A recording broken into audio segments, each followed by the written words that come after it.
to Folklore Unlocked. I'm Austin, and I'm joined by Ethan. Hello there, everyone.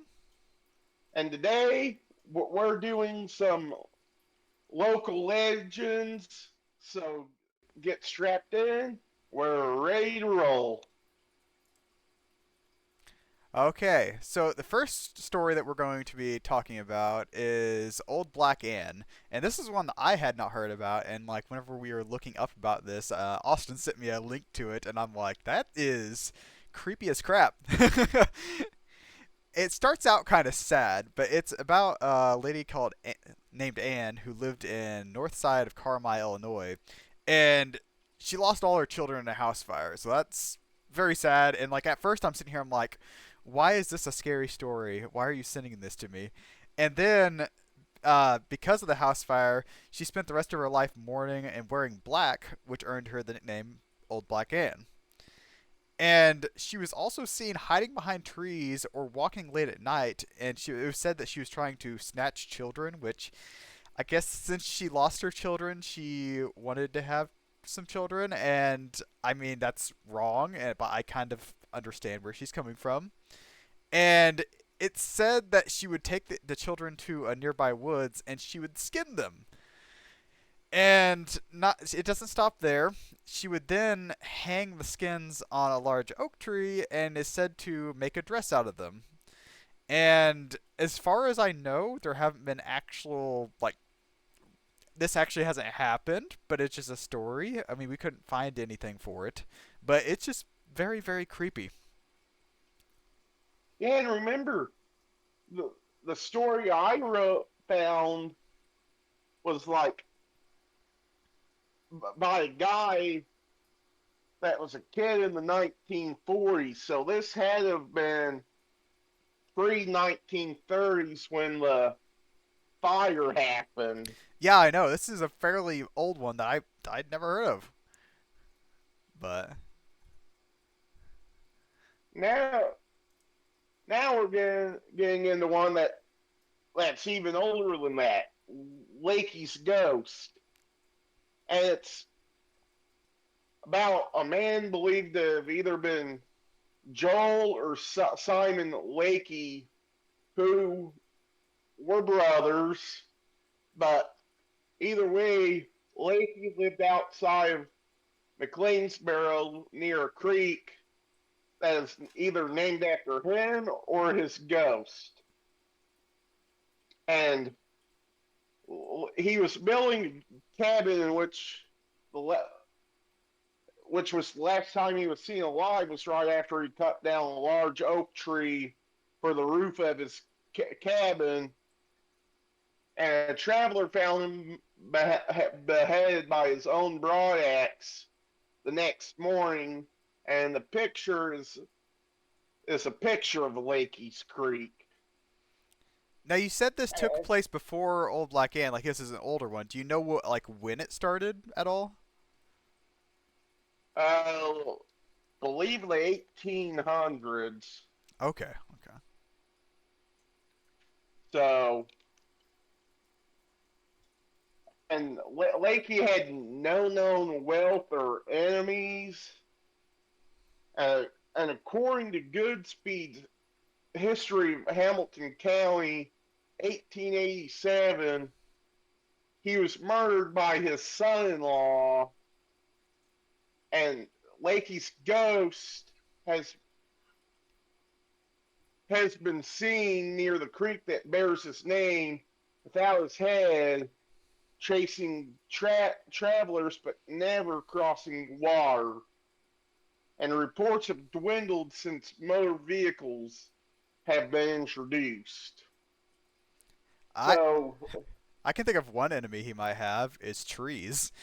Cutting down all the trees for his well, cabin. well,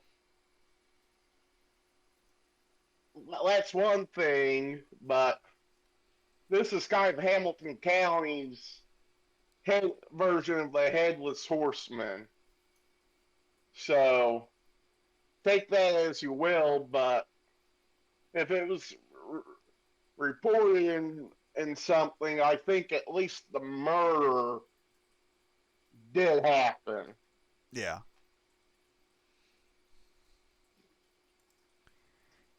Okay, for the next story we have is from the old Franklin County Jail. It's located in Benton, Illinois, and it was built in 1905. And we've actually been to this one. We took a field trip to it. Yeah, way back. Yeah, which I didn't really. I think it was more cool than scary or anything like that. I don't feel like it was haunted or anything. It was just interesting to look at for me. What about you? Yeah, But anyways, it housed the gangster Charlie Berger between 1927 and 28. And according to the renovation crew that were renovating the jail, uh, into a museum, which it is today, people have visited and have reported sounds of footsteps, voices, rattling, banging, and knocking around the jail. And apparitions have also been seen, which I did not hear any of that. Which, whenever the museum's full of children and stuff like that running around looking at stuff, you probably wouldn't notice anything, I guess. true. But it was pretty cool. I liked looking through it.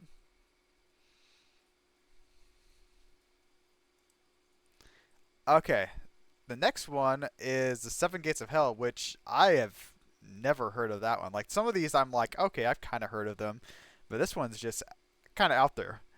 So it's located outside of Collinsville, Illinois, and there are seven abandoned railroad overpasses from the 1800s used for mining.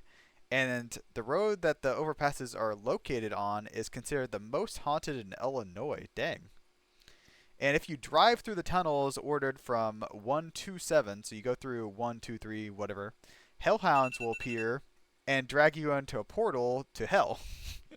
And if you drive. Nice. Yeah, exactly. Very nice. And if you drive through in the reverse order, so 7, 1, 6, 5, 4, whatever, a tear in reality will open and you can catch a glimpse of hell in the rearview mirror. Even better, right? Well, at least you're not getting drug into hell. Well, I mean, either way, you're still going to hell. So, I mean, I guess you're right. Being dragged in by a dog and going and just like seeing it is, I guess, a little bit different. And there's two theories on why the gates exist. Both revolve around an African American boy, and one story says that he was hung by the KKK, and the other says he was hung by a friend over the love for a girl. And then he killed himself also in a moment of regret. So either you open a portal to hell when going through, or you get drugged by hellhounds. Which I feel like there's enough people that have probably gone through these that there'd be a lot of missing people. Yeah. But the hellhounds are interesting, though. Yeah, yeah, and I mean, even whenever I was reading through that and it's like tears in reality, I'm like, what the heck? I'm like, that was like way out there for me, and I'm like, okay, kind of Think, cool. think, think, think this is at least our second mention of dimensional rifts. Oh, are you talking about mysterious staircases? Well, three then. Oh, which is the other one that you're talking about? The mysterious staircases list and Skinwalker Ranch. Oh, skin. Okay, okay, yeah, that's true. And now we've got a witch's grave at Big Hill Cemetery, which is located between Broughton and North City, Illinois. And it is the grave of Shirley Belvin. And it reads, and if you're watching this on YouTube, this is exactly how it is spelled on the grave site itself. So any grammatical errors on this part is intentional. And it reads, quote, William N. Essery, in respect to his true love, Shirley Belvin, daughter of Orrin and Elizabeth Belvin, was born on December the 7th, AD 1841, Dion Dash, comma, he 21st AD 1863, October 21st, 1863, age 22 years, 10 months, and 14 days old. Behold, ye strangers passing by as your are now, so once was I, as I am now, so you must be. Prepare for death and follow me. And behold, has no L, death only has an E in it. So apparently, whoever made this had a basic understanding of spelling, but couldn't really spell because of all the grammatical errors. I mean, it's good enough that we could understand it. I mean, that's good enough, I think. And plus, it saves letters, you know?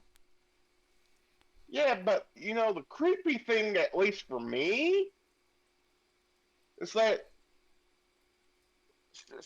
Surly has the same birthday as me. Are you trying to say something, Austin? Hmm? I just want to point that out. That kind of does creep me out. So Trying to say you're a witch or something? Hmm? no.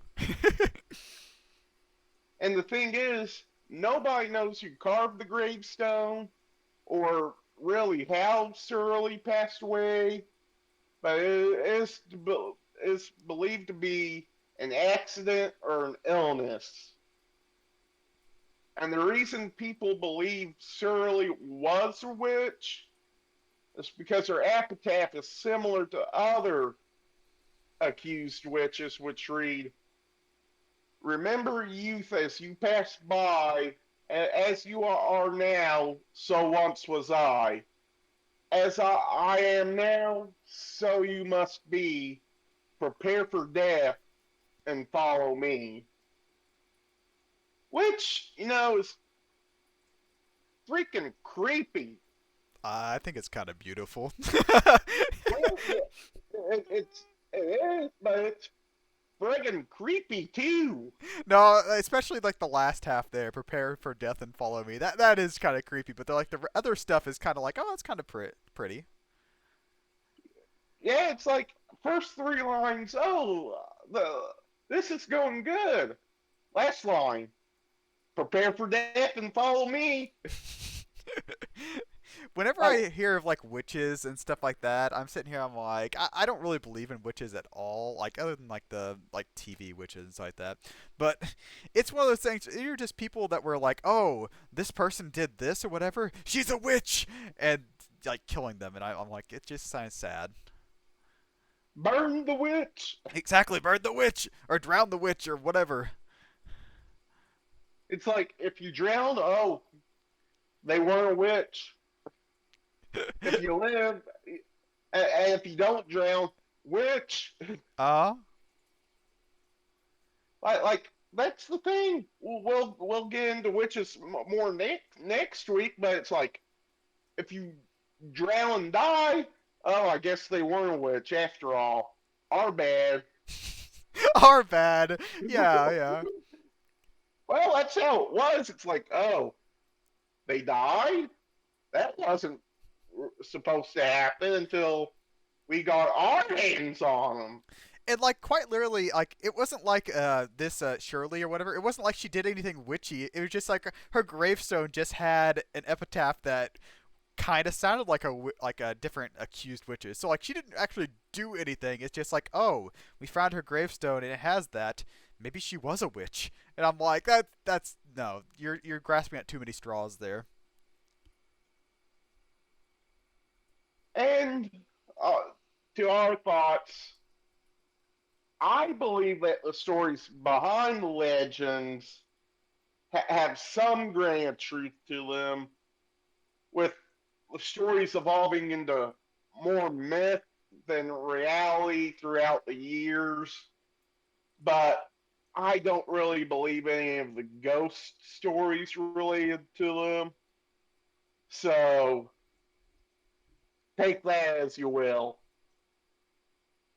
Yeah, I agree with Austin. I believe that most of these are just ghost stories told to scare people, especially around this time of year of Halloween, and like campfires like that. Like people make up pretty good stories. I'll admit, I've heard quite a few good ones, but I don't think there's actually truth in the ghost part of them. I mean, I doubt that many have actually encountered the ghosts at these locations. They've just been told the stories and have passed it on and been like, "Oh, I know someone," or "I know my cousin knows someone that did this," and like just goes on and whatnot.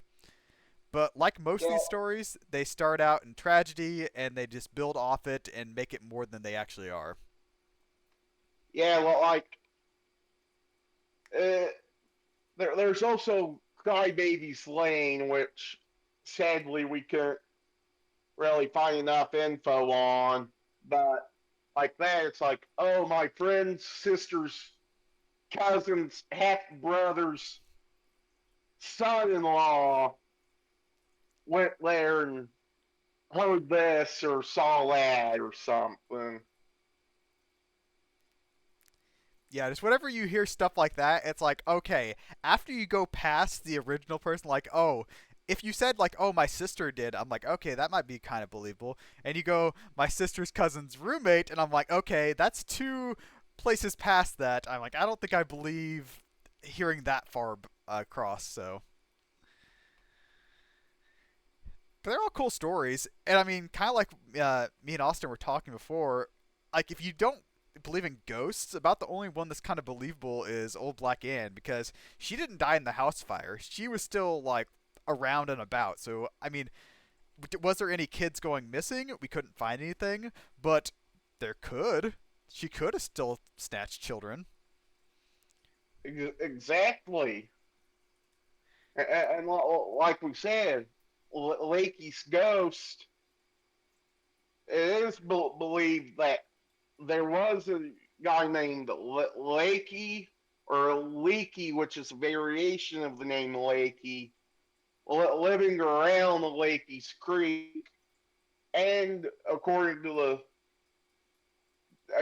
Goodspeed's History of Hamilton County, that was written in 1887, he the guy did get murdered by his son-in-law apparently. So again, there's at least a grain of truth in that story. Hmm.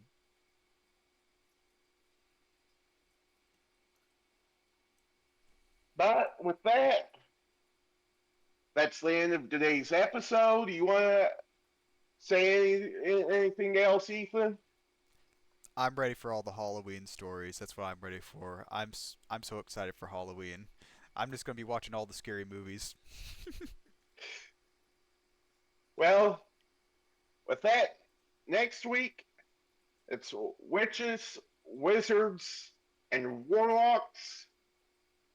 And with that, like, comment, subscribe if you're on YouTube.